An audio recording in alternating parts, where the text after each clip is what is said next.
দিদি ভাই তুই আমার কথাটা একটু শোন প্লিজ। মা মা তুমি অ্যাটলিস্ট বিশ্বাস করো। মা আমি ওসব কিচ্ছু বলিনি, মা আমি কিচ্ছু বলিনি। আচ্ছা ঠিক আছে, তোমার আমার কথা বিশ্বাস হচ্ছে না তো তুমি অনুরাগটাকে জিজ্ঞেস করো।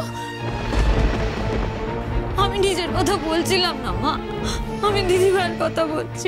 এই আবার তুই আমাকে দয়া করার কথা বলছিস? আবার বলছিস তুই আমাকে দয়া করবি, তাই না রে? সারা জীবন আমি তোকে দয়া করেছি মেঘলা, আমার পায়ে পায়ে ঘুরে বেরিয়েছিস তুই, আমি তোকে করুণার চোখে দেখেছি, করুণা। আর এখন তুই আমাকে দয়া করবি? হ্যাঁ, খুব ভালো করে জানি তুই এরকম কোনো কথা অনুরাগকে বলিসনি। আমি সব শুনেছি, সব শুনেছি আমি। দিদি ভাই কি ভুল করছিস, তুই ঠিক শুনিসনি। তুই যদি ঠিক শুনতিস আমাকে ভুল বুঝতিস না, ভুল বুঝতে পারতিস না। একদম মিথ্যে কথা বলবি না তুই, মিথ্যেবাদী, liar. I hate you, hate you. আমি ঘেন্না করি তোকে। শোন মেঘলা, চিরকাল বাবা মা থাকবে না, আর বাবা মা না থাকার পরে আমি তোর সঙ্গে কোনো সম্পর্ক রাখবো না। তোর মতো একটা নোংরা মেয়ের সঙ্গে আমি আর কখনো সম্পর্ক রাখবো না, বুঝতে পেরেছিস?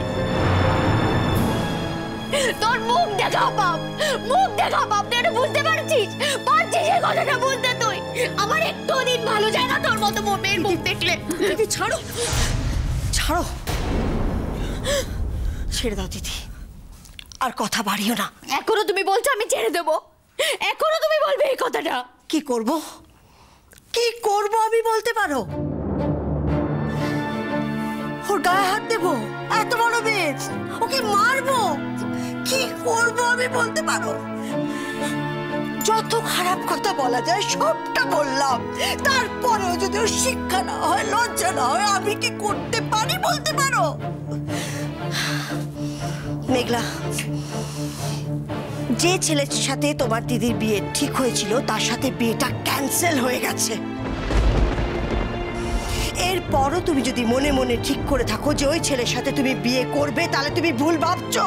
এই বিয়েটা আমি হতে দেব না, বুঝতে পেরেছো?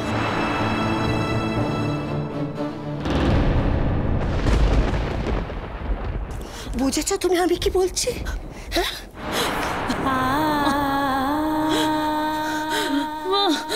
প্লিজ আমার কথা বিশ্বাস করো, আমি অন্য কিচ্ছু ভাবিনি,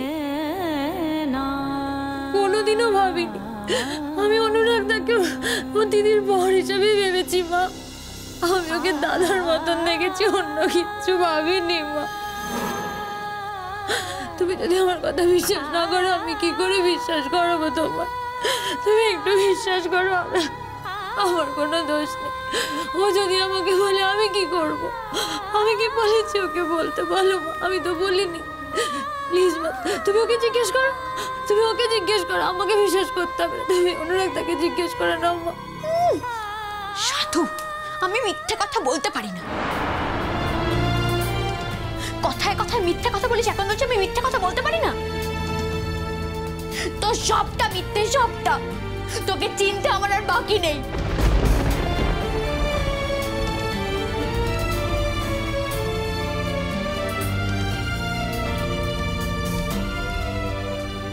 ঠিক আছে, আমি নিজে অনুরাগকে ফোন করে বলে দেব ও যেন এ বাড়িতে আর ফোন না করে। ভেবেছিলাম ভদ্রলোক, ভদ্র পরিবার, ভদ্র ছেলে, ভদ্রভাবে না করে দিয়েছি তাতেই বুঝতে পারবে। কিন্তু এখন দেখছি আমার সে ধারণা ভুল। না করে দেবার পরও কোন হিসেবে বাড়িতে আবার ফোন করে?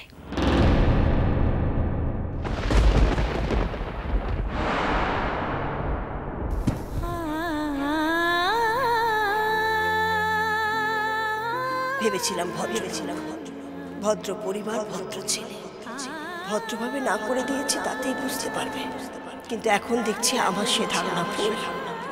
না করে দেবার পর কোন হিসেবে বাড়িতে আবার ফোন করে?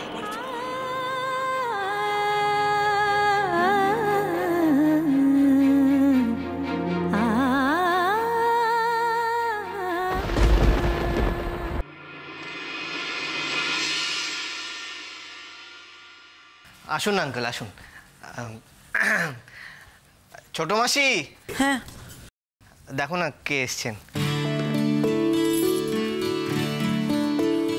উমা, আপনি আসতে কোনো অসুবিধা হয়নি তো?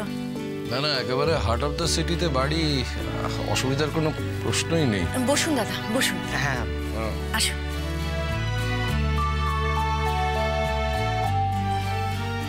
বসুন। তোর ভালোবাসা কোথায় উপরে আছে একবার? হ্যাঁ হ্যাঁ আমি যাচ্ছি।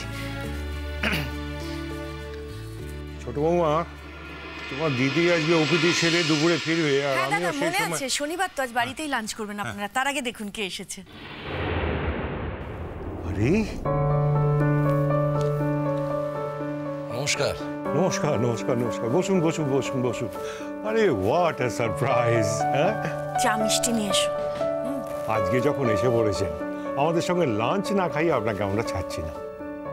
কোনো উপায় নেই দাদা।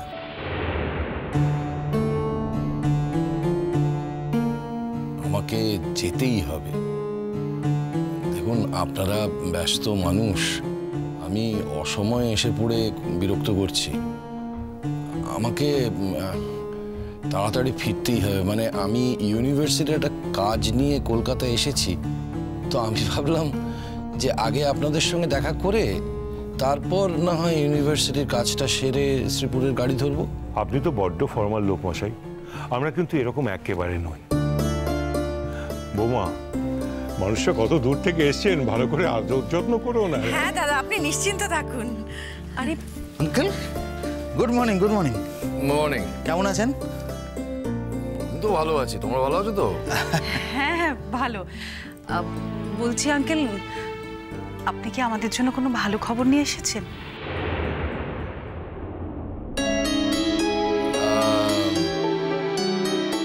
না মানে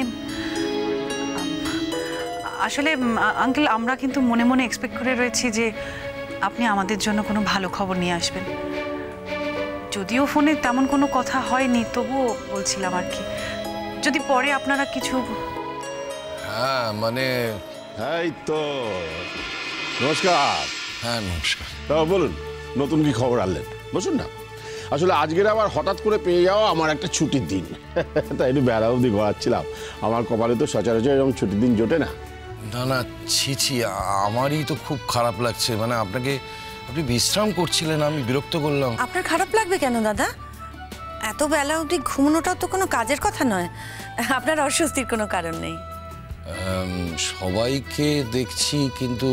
মানে আমার স্ত্রীর কথা বলছেন তো? আগে ওর আজকে ওপিডি আছে, হসপিটাল ওপিডিটা শেষ করে দুপুরবেলা চলে আসবে, তখন আপনার সঙ্গে দেখা হয়ে যাবে। আজ সে সুযোগ নেই, তবে আলাপ পরিচয় যখন হলো তখন নিশ্চয়ই দেখা হবে। দেখা, হ্যাঁ, মানে আমাদের সাথে আপনাদের পরিচয় তো হয়েছে একটা স্পেসিফিক পারপাসে, তো সেই পারপাসটা মিট না করলে দেখা হওয়ার আর কোনো উপায় নেই।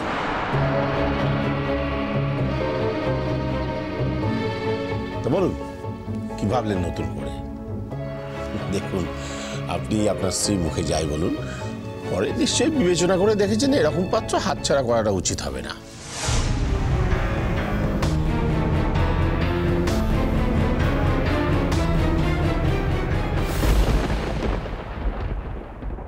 মেঘলা একটি সাধারণ মেয়ে, খুব ভালো গান গায় এবং ওকে আমার ভালো লাগে। এর বাইরে ও জীবনে যদি কোনো অপ্রিয় শক্তি থেকে থাকে সে ব্যাপারে কিন্তু আমি সত্যি বলার করি। ধরো এমন কোনো সত্যি যা জানলে পরে তুমি রিপেন্ট করতে পারো। করবো না আঙ্কেল। নদী